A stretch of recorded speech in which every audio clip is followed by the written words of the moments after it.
कोयल की बातें सुनकर लकी का मन तो खराब हो ही गया था, लेकिन आज कोयल का मूड काफी अच्छा था, इसलिए उसने लकी से कहा, चलो अब मेरा मूड ठीक है तो अब आ ही गए हो तो बैठ जाओ। कोयल ने कहते हुए लकी को देखा भी नहीं था।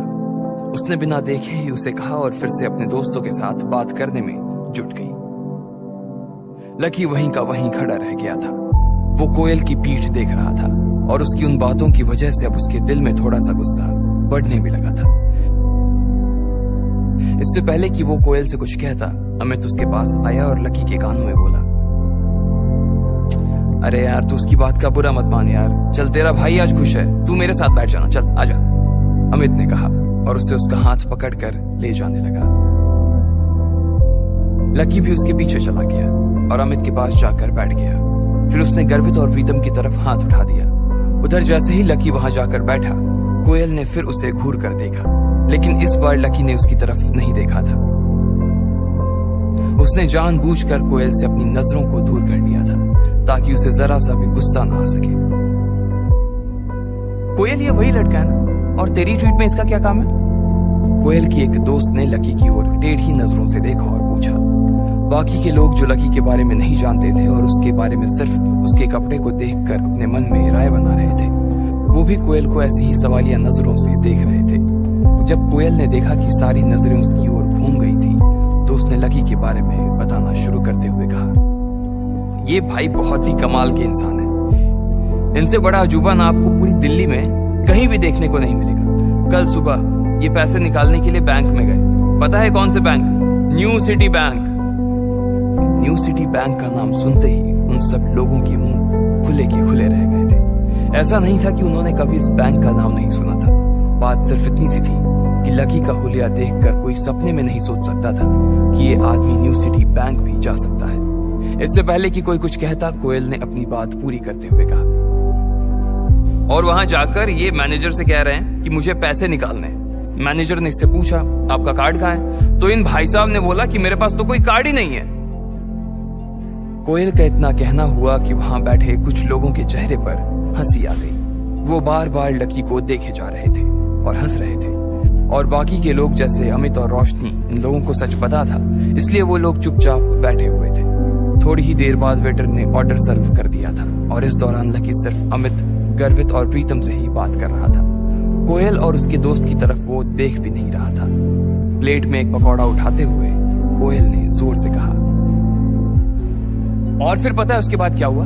लायन ग्रुप का सीईओ क्रांति रायजादा, मोहित रायजादा का बाप, सीधा मेरे पिताजी के ऑफिस आया और मेरे पापा के सामने हाथ जोड़कर उसने माफी मांगी है। इसे कहते हैं जैसे को तैसा। हाँ लेकिन कोयल, एक बात कहूँ, मुझे नहीं लगता तेरी फैमिली ने ये प्रॉब्लम इतनी आसानी से सॉल्व कर ली होगी यार। लायन ग्रुप एक बहुत बड़ा ग्रुप है, वो दिल्ली की टॉप 10 कंपनीज में से एक है।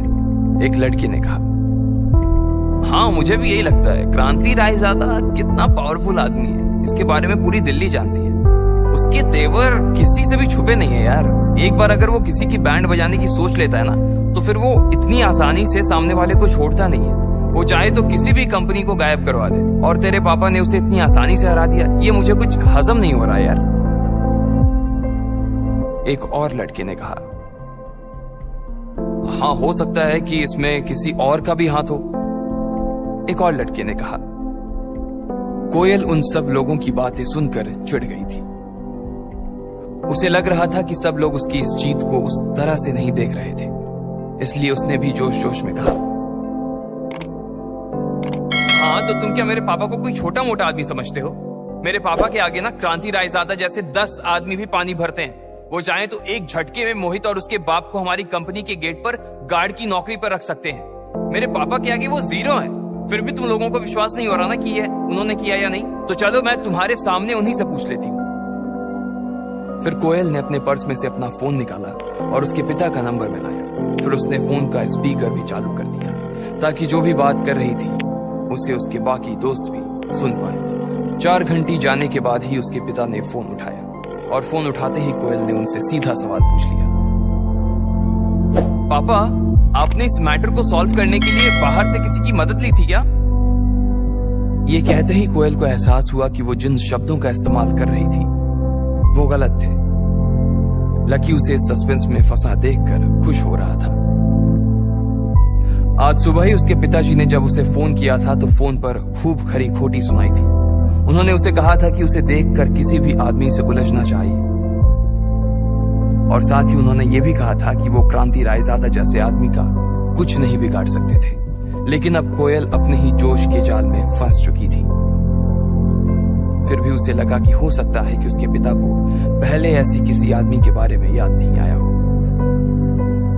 और बाद में याद आ गया हो और उसी ने उनकी मदद कर दी हो। जब कोयल अपने मन में ये सब ख्याली पुलाव पका रही थी, तभी उधर से उसके पिता ने कहा, कोयल, मैं कहां से किसी की मदद लेता? अगर मैं किसी की मदद ले पाता तो आज सुबह मैं ये क्यों कहता कि जाओ, तुम्हें रात मोहित के साथ ही बितानी पड़ेगी।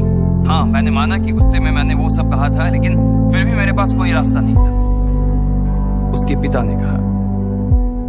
लेकिन वो ये भूल गए थे कि उनकी ये बात ना सिर्फ कोयल बल्कि उसके दोस्त भी सुन रहे थे। कोयल का चेहरा अपने पिता के शब्दों को सुन लेने के बाद शर्म से लाल हो गया था। वो मन ही मन यही सोच रही थी कि इधर जब उसके दोस्त उन दोनों की बातों को सुन रहे थे तो ऐसे में उसके पिता आखिर उसके बारे में ऐसी बात कैसे कर सकते थे। वो मोहित के साथ रात बिताने वाली बात को इतना जोर से कैसे बोल सकते थे। कोयल के चेहरे की चमक मानो उड़ गई थी और वो तुरंत आगे की बात करने के लिए अपनी जगह से उठकर एक कोने में चली गई थी। पापा, तो आपने किसी की भी मदद नहीं ली थी? कोयल ने फिर से अपने पापा से पूछा। उसे अपने ही पिता की बात पर विश्वास नहीं हो रहा था। उसके पिता ने इधर फिर से कहा, अरे बेटा, अगर मैं इस मैटर में किसी की मदद ले पाता तो मैं फिर तुम्हें रात मोहित के साथ बिताने के लिए क्यों कहता? इस बात को दोबारा अपने पिता के मुंह से सुनना कोयल के लिए बर्दाश्त के बाहर हो गया था। उसने अपनी आंखें बंद की और फिर एक बार ऊपर की ओर देखते हुए बोली, पापा प्लीज, आप बार बार ये बोलना बंद करोगे या नहीं? अभी मैं अपने दोस्तों के साथ बैठी थी तब आपने ये बोला था। अब मैं कोने में आ गई थी फिर भी आप यही बोल रहे हो। पापा, क्यों मेरी इज्जत की वाट लगा रहे हो? मेरे सारे दोस्त ये सब सुन रहे थे। क्या तुम्हारे साथ तुम्हारे दोस्त भी हैं? माफ करना, मुझे मालूम नहीं था। और मालूम भी कैसे होता? तुमने थोड़ी ना मुझे बताया कि तुम अपने दोस्तों के साथ हो। तुमको पहले बोलना चाहिए था ना, या तुम अपने फोन का लाउडस्पीकर बंद करके रख दी? उसके पिता ने उसे उस ओर से उल्टा झाड़ते हुए कहा, अरे पापा ठीक है ना, अब आप क्या चाहते हो, मैं किसी गड्ढे में जाकर अपनी जान दे दूं? कोयल ने अपना ही सिर पकड़कर कहा। उसे लग रहा था कि उसे अपने पिता को इस बारे में पहले ही बता देना चाहिए था कि उसके सारे दोस्त उन दोनों की बातें सुन रहे थे। तब तक कोयल ये मान रही थी कि उसके पिता ने ही अपने किसी आदमी से बोलकर इस मैटर को सॉल्व कराया था। लेकिन अब क्योंकि अब सच सबके सामने आ गया था, इसलिए सबके सामने उसका पोपट होने वाला था। अरे कोयल सुनो, कहीं ऐसा तो नहीं कि इस मामले में तुम्हारे उस दोस्त ने हमारी मदद की हो? उसके पिता ने पूछा। मेरे दोस्त ने? कोयल ने अपने आप से कहा और फिर कुछ सोचने लगी। फिर उसने अपने बाकी के दोस्तों की ओर देखा जो टेबल पर बैठकर उसका इंतजार कर रहे थे। अचानक कोयल को लगा कि उसके पापा सही कह रहे थे। वैसे भी उसने दोपहर में प्रशांत को तो फोन किया ही था। मुझे लगता है कि तुम्हारे दोस्त की वजह से ही ये काम पूरा हो पाया है। तुम्हें अपने दोस्त को थैंक यू बोलना चाहिए और साथ में उसे ये भी कहना चाहिए कि मैं उसका ये एहसान जिंदगी भर नहीं भूलने वाला। आगे फ्यूचर में मैं उसके लिए वो सब करूंगा जो मेरे बस में होगा। कोयल के पापा ने गंभीर स्वर में कहा। हाँ ठीक है, मैं बोल दूंगी। चलो अभी मैं फोन रख रही हूँ, बाय। उसे भी अब यही लग रहा था कि उसकी मदद और किसी ने नहीं बल्कि उसके दोस्त ने की थी। लेकिन अब जब उसके दोस्त ने ही उसकी मदद की थी तो फिर उसके पिता उसे इतना क्यों सुना रहे थे? जब वो अपनी बेटी को बचा नहीं सकते तो सुना भी नहीं सकते थे। जैसे ही कोयल फोन काटने वाली थी तभी उसके पिता ने फिर से कहा, अरे एक सेकंड रुको।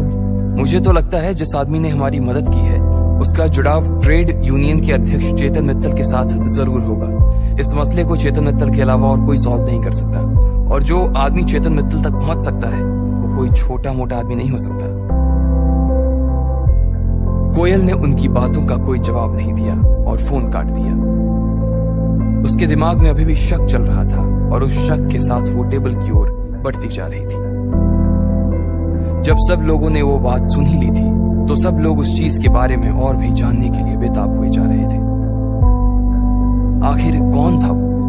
कौन था वो इंसान जो चेतन मित्तल के इतने करीब पहुंच गया था, और वो भी इतनी जल्दी। इधर कोयल के चेहरे के भाव बिल्कुल शांत हो गए थे। जो भी लोग उसे देख रहे थे वो भी उनके चेहरे को देख रही थी, और आखिर में उसकी आंखें दिशा की ओर जाकर टिक गई। इनमें अगर कोयल के सबसे कोई करीब था तो वो दिशा ही थी। उसने मुस्कुराते हुए दिशा को देखा और बोली, दिशा, कौन था वो आदमी जिसने मेरी हेल्प की? दिशा ने जैसे ही उसके मुंह से ये सवाल सुना, उसके होश उड़ गए। इधर लकी भी उसका ये बचकाना सा सवाल सुनकर उसके ऊपर हंस रहा था। उसे तो ये समझ में नहीं आ रहा था कि कोयल को ऐसा क्यों लग रहा था कि दिशा ने उसकी मदद की थी। कोयल की मदद किसने की थी, इसके बारे में उसे तो कुछ पता ही नहीं था। इसलिए उसने ना तो अपना सिर हिलाया और मुस्कुराते हुए बोली, मेरे पास तो ऐसे किसी भी आदमी का कोई कांटेक्ट नहीं है जो इतने बड़े आदमी से निपट सके। ऐसे में तुम मेरे साथ मजाक क्यों कर रही हो कोयल? अच्छा, ऐसा क्या? कोयल का चेहरा उसका जवाब सुनने के बाद थोड़ा सा लटक गया था।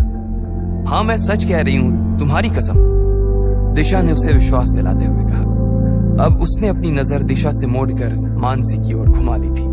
उसने मानसी से भी वही सवाल किया जो उसने दिशा से किया था, और मानसी ने कहा, नहीं यार, मैं तो इस मैटर में तुम्हारी मदद कर पाने के बारे में सपने में भी नहीं सोच सकती। हाँ, मैंने फोन निकालकर कुछ लोगों को फोन तो जरूर किए थे, लेकिन मैं तो उन्हें फोन करने से पहले ही ये जानती थी कि उनसे बात करने का कोई फायदा ही नहीं था। वो तो मैंने ऐसे ही बस तुम्हारा मन रखने के लिए उन्हें फोन कर दिया था। कोयल को यहाँ भी निराशा ही हाथ लगी थी। फिर उसने रोशनी को देखा, और इससे पहले कि वो रोशनी से यही सवाल कर पाती, रोशनी ने अपनी गर्दन हिलाते हुए कहा, यार, मेरे घर वालों ने तो मुझे यही कहा था कि क्रांति रायजादा के मैटर में तो दिल्ली का मुख्यमंत्री भी नहीं बोल सकता। एक छोटा सा पार्षद बोलकर क्या उखाड़ लेगा यार। रोशनी के एक दूर के मामा पार्षद थे। अब उसके पास और कोई चारा नहीं बचा था, इसलिए उसने अमित को देखा और बोला, अमित, क्या तुमने? इससे पहले कि वो आगे कुछ बोल पाती, अमित ने पहले ही नाम में सिर हिला दिया था। फिर उसने गर्वित की ओर देखा। गर्वित ने कहा, देखो, ना तो मैंने और ना ही प्रीतम ने ये काम किया है। हम आज तो क्या, आने वाले 100 सालों में इसे करने के सपने नहीं देख सकते। अब वहां पर सिर्फ एक ही आदमी रह गया था, लकी। कोयल लकी की ओर देख रही थी, लेकिन वो इस दुविधा में थी कि वो उससे सवाल करे या ना करे। उधर लकी भी उससे नजर बचाकर चुपचाप अपने खाने में ही मग्न था। वो कोयल के सवाल का जवाब नहीं देना चाहता था। क्या कोयल उससे भी वही सवाल पूछेगी, और क्या लकी उस सवाल का सच जवाब देगा? इन सवालों के जवाब अगर आप जानते हैं तो कमेंट बॉक्स में कमेंट करके हमें बताएं।